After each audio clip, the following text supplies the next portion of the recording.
Luiza Bezerra, researcher at the Center for Social Studies at the University of Coimbra, Portugal, and I'm the host of this episode within the MEDIATIZED EU podcast series. Today, we are continuing our deep dive into the MEDIATIZED EU project, a 4-year initiative funded by the European Union through the Horizon program. This project brings together partners from 7 countries: Georgia, Belgium, Ireland, Spain, Portugal, Estonia, and Hungary. In previous episodes, we've dived into the early stage of our research, discussing key findings from desk research, policy scoping report, media analysis, and sharing insights from interviews with political and media elites in each country, shedding light on the dominant discourse about the EU and their influence on policymakers and journalists. At this point, our teams have already conducted nationwide surveys and held discussions with various public groups. The findings from these efforts provide a rich perspective on the state of debate surrounding the European project and how it is represented in the public opinion in each country. Today, I'm joined by my colleague from Belgium, Asuman Kubra, who is the project manager and researcher on the Belgian team of the MEDIATIZED EU project. Asu will discuss the findings from their country and offer deeper insights into how the EU is portrayed and perceived there. And let me start by welcoming you, Asuman, and thank you for joining me today. Thank you for having me on the show, Luiza. So thank you, and let me jump right in with the first question. What were the key findings from the nationwide survey you completed as part of the project? Well, there is a lot to share about the findings of our survey, and I'll dive into those shortly. But let me start by talking about the sample. We conducted our survey with 1,006 participants across Belgium between July 25th and August 18th, 2023.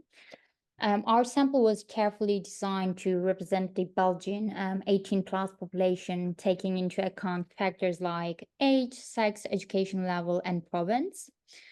And since Belgium has distinct linguistic regions, Wallonia and Flanders, with French and Flemish speaking communities, we made sure to analyze how these groups responded to certain questions. And this allowed us to identify both the convergences and divergences in their views. Anyway, I wanted to point out this since sometimes I'll be talking about Flanders and Wallonia instead of just Belgium while talking about the findings of our survey. When it comes to the findings, maybe we can start with the basics like knowledge on the EU. Belgians have a certain level of awareness regarding some EU-related matters, and this awareness is particularly evident in areas like the sanctions imposed on Russia by the EU, with 5.6% of respondents aware that their national government supported these sanctions. However, it's important to note that significant gaps in knowledge remain. For example, over 1/3 of respondents either do not know or refuse to answer certain EU-related questions, and more than 50% of respondents are unaware that Croatia and Malta are EU members, with 30% not knowing that Malta joined the EU nearly 20 years ago. Notably, Francophones demonstrate a high level of knowledge on EU matters compared to their Flemish counterparts. So the situation is not that bad when it comes to the knowledge on the EU, but there's definitely room for improvement. The second thing that stands out is the level of trust in EU institutions, which often exceeded trust in local institutions like regional governments in Wallonia and Flanders. European Parliament, for example, is more trusted than local governments in Belgium. And this is notable because you may think local governments tend to enjoy higher trust levels due to their proximity to citizens. And I think this suggests that people increasingly recognize the EU's value in tackling transnational issues like climate change, migration, security and defense, and so on. However, this trust comes with an expectation for the EU to step up its game, particularly in areas like foreign policy and crisis management. And this finding is further supported by the Belgians' governance preferences. Many respondents believe the EU should have a stronger hand in areas like migration, environmental policies, and security and defense.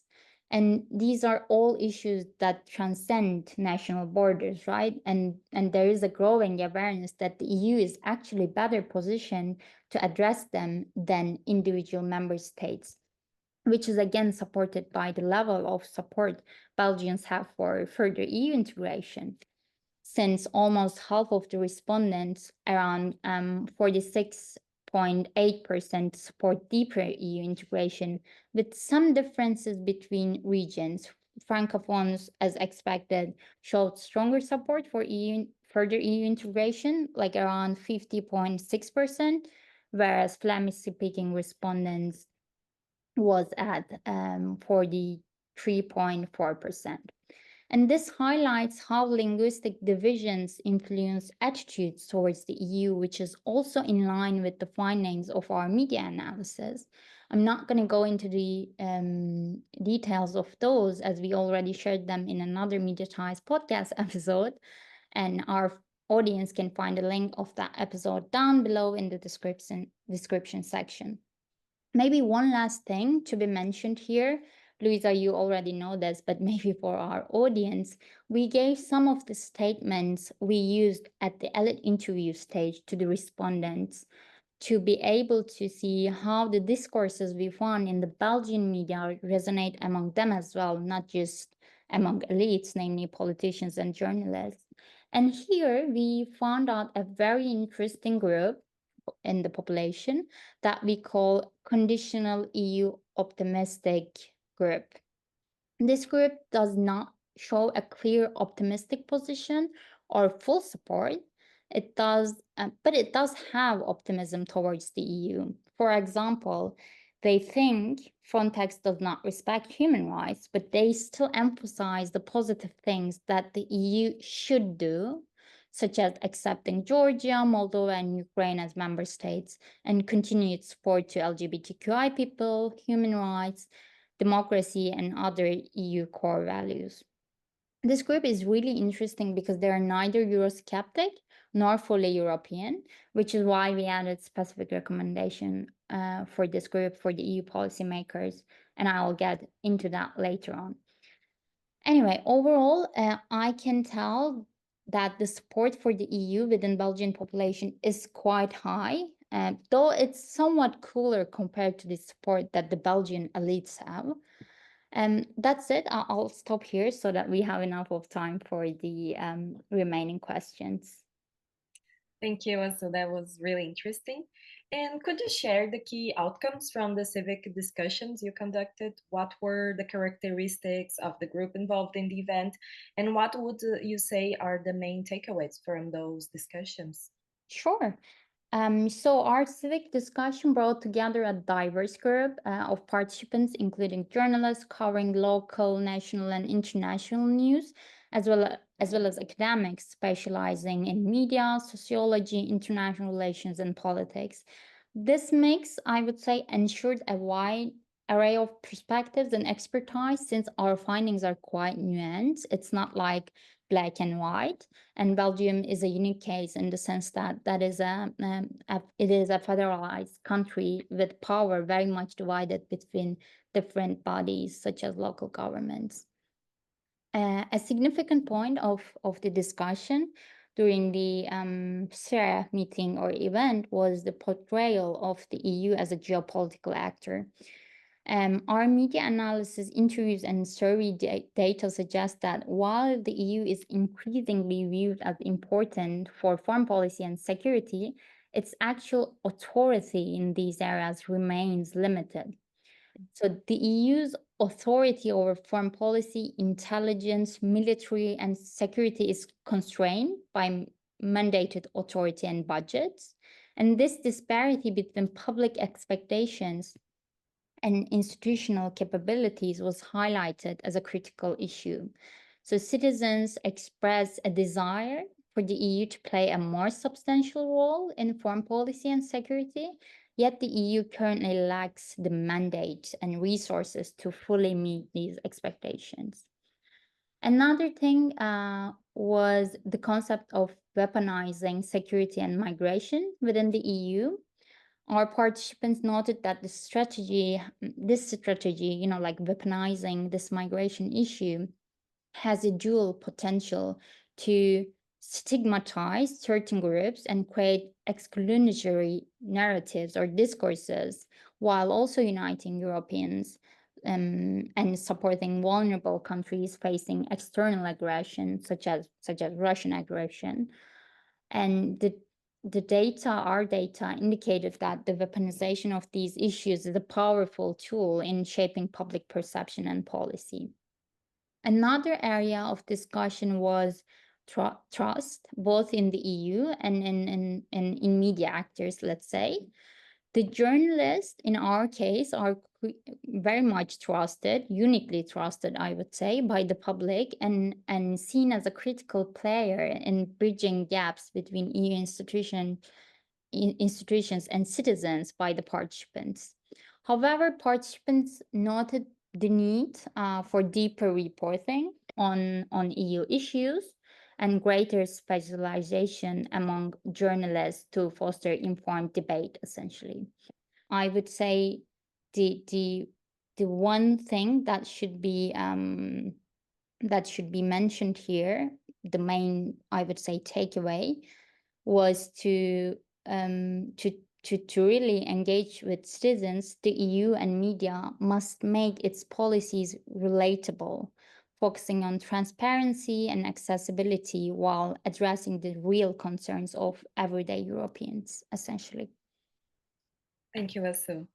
And looking back at the survey findings and the civic discussions, can you point out a few standout insights that EU policymakers should particularly focus on? Certainly.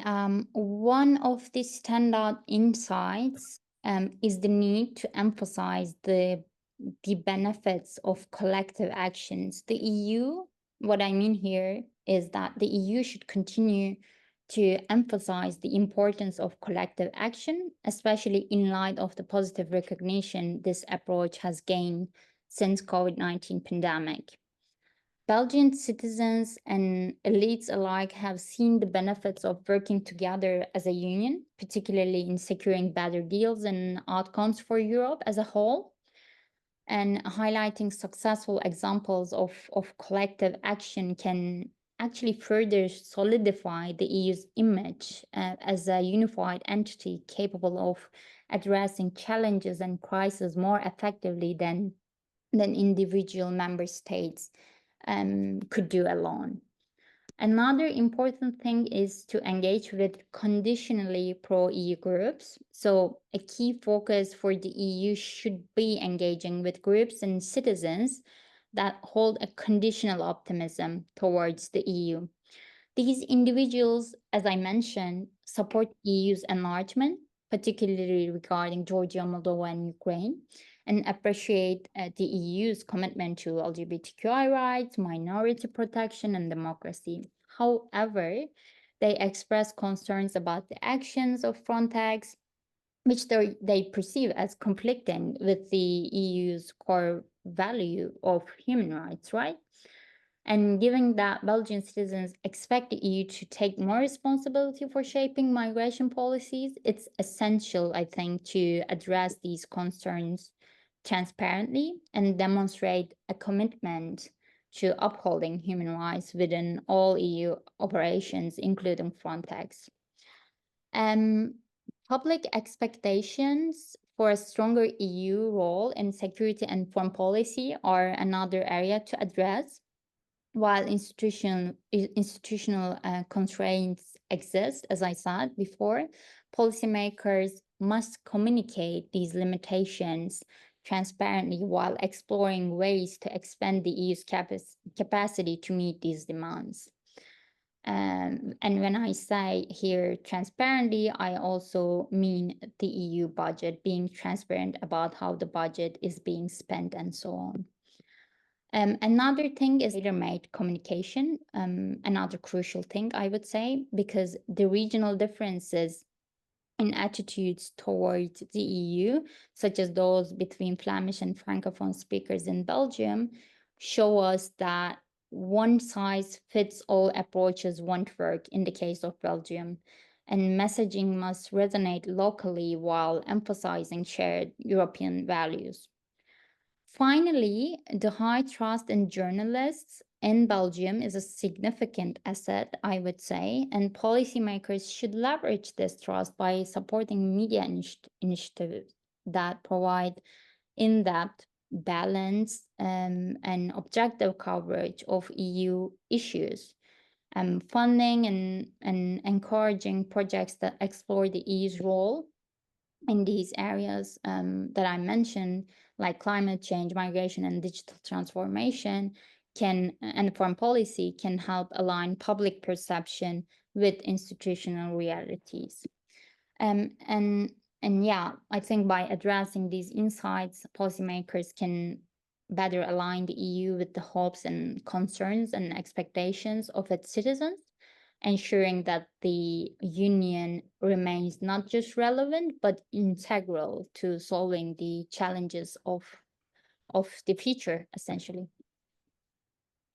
Thank you, Asu. This was really interesting.